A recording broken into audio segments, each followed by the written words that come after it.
One of the great, great, great privileges of my life has been that from an early age, through singing as a choir boy and then in various other settings, I just got the Psalms from very, very early on. And one of the odd things that I now perceive is that there are many parts of the church, including parts of my own church, which I think by accident have quietly moved away from the Psalms and not used them in worship, not perhaps used them in private prayer. And I'm puzzled about that because this was the songbook that Jesus sang. My publisher, who publishes this little book, The Case for the Psalms, he told me the other day that he's putting out an ad for the book, and it's entitled WWJS, What Would Jesus Sing? Jesus grew up, Jewish boy, Galilee, first century. What songs did you know? Well, these ones, of course. Were they incidental? Were they just kind of the background music? No, they weren't. They were the very stuff of his life and his vocation. I want you to imagine that you go into a music store. Some of you are musicians, some of you aren't, but imagine that you are, and you go into a music store where there's a whole raft of second-hand songbooks and music books, and you're leafing through and just having fun seeing what's out there and so on. And then suddenly, and if you're my generation, this would resonate for you, suddenly you come upon a songbook that inside has the signature of Bob Dylan, his Bobship. And then you go through, amazed, wow, did he really own this? And song after song has his annotations and scribbles in the margin, and which chords he played at which point, and how he varied it a little bit and did this, and you're just in awe, and you go and you buy this thing and you think, I want to learn these songs in order that I can sing them, maybe not exactly as he did, but that I can make them my own. Or imagine if you're in a different register, classical musician, you come upon a great manuscript which is actually Beethoven's autograph copy of the Fifth Symphony, or something like that. That may well be in a museum somewhere, it may be accessible, I don't know. But imagine that you find it. Think, this is the music that this great man made. And I get to study it, perhaps even to conduct it or play it or whatever. That is the position that we are in when we turn back from the New Testament, and in the middle of the Old Testament, we find these strange old poems we call the Psalms. This is Jesus' songbook. And when we use it, we are learning to sing with Jesus. This isn't something else. This isn't just part of the backstory, the sort of fill-in, the wallpaper around the real story. This is actually alive, this book. And Jesus wants us to learn to sing these songs with him so that we can weep with him over the pain of the world and love with him into the life of the world and celebrate with him with the glory of the world. So one of the things about the Psalms is that they are a way of praying with your whole self. One of my daughters-in-law is a singing teacher, and her husband, my son, is a choir director, and I've often reflected with them on what singing actually does to you. When you sing, your body becomes a musical instrument. The better you are at singing, the more of your body is actually resonating. Learning to sing professionally is about learning to unlock the potential in your whole body to be a musical instrument. And when the psalmist says, all my bones shall praise you, then of course if you're singing with your whole self, that's what's going on. It's one of the things they say if you go to Africa. They say that the difference between a black man, a black person and a white person is a white person by definition is somebody who can sing without moving. You know, so stand there like this. In Africa, you sing because your body is doing the and the Psalms are given to us.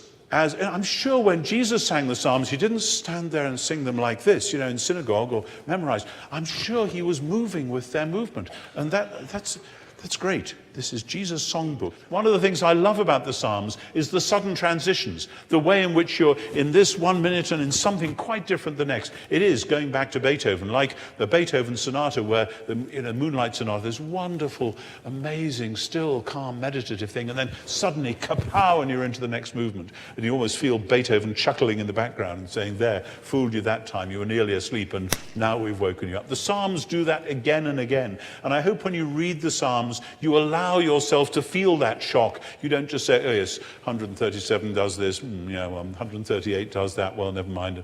No, feel how they work together. And Psalm 2, we're in the world of the newspapers and the television news. Why do the nations rage and the peoples imagine a stupid thing? The rulers of the earth are shaking their fists at God and saying, we don't want to have anything to do with you. We want to run the world our own way. You can clear off. That is, of course, what Western culture has done for the last 250 years. Kick God upstairs like some doddery old relative who he can go and live in the attic, and if you want to go and visit him, you're welcome to do so. We're going to run the world down here.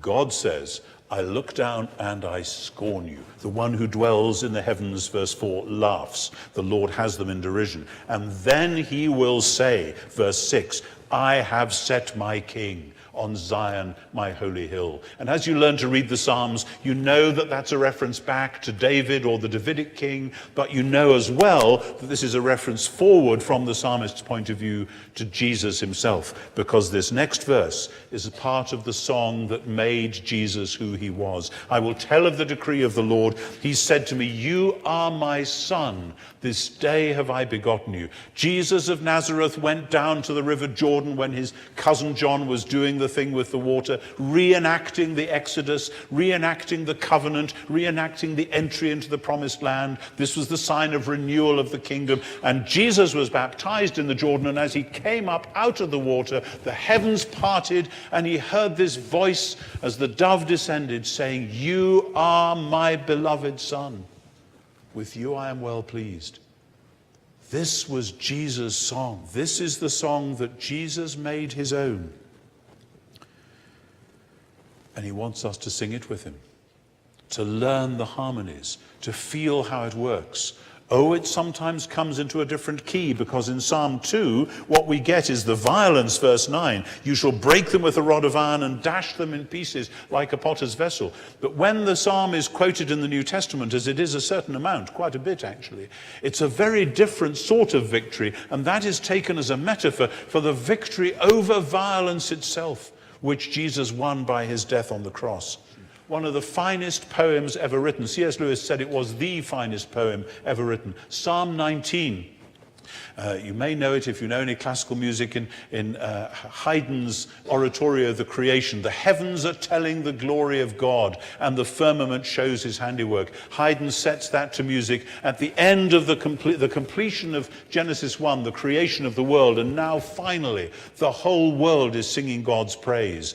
The first half of Psalm 19 is all about the sun, celebrating the power and majesty of the sun and the way as the crown of God's creation. Its heat and light penetrate everything, so that there is nothing hidden from its heat, from its warmth. And then, as so many poems do, the image which has been developed in the first half is applied in the second half. What is true physically about the sun is to become true personally and deeply and richly about the Torah, the law of God. The law of God, which is an undefiled law, which is like the sun. It's supposed to make everything warm. It's supposed to penetrate into the very heart of our being, so that the psalmist goes through, the law of the Lord is perfect, reviving the soul. The decrees make wise the simple. The Lord's precepts rejoice the heart. The commandment enlightens the eyes. The fear of the Lord is pure. It's all more to be desired than gold.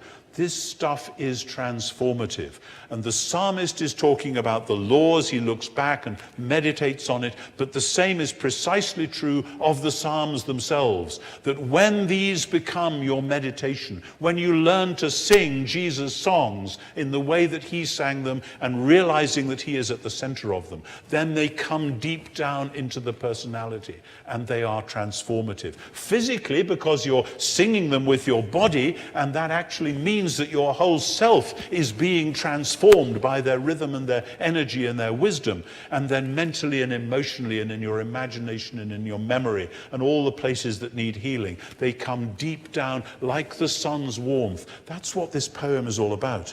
And the prayer at the end of that poem is the prayer with which I often begin sermons. Let the words of my mouth and the meditation of my heart be acceptable to you, O Lord, my rock and my redeemer.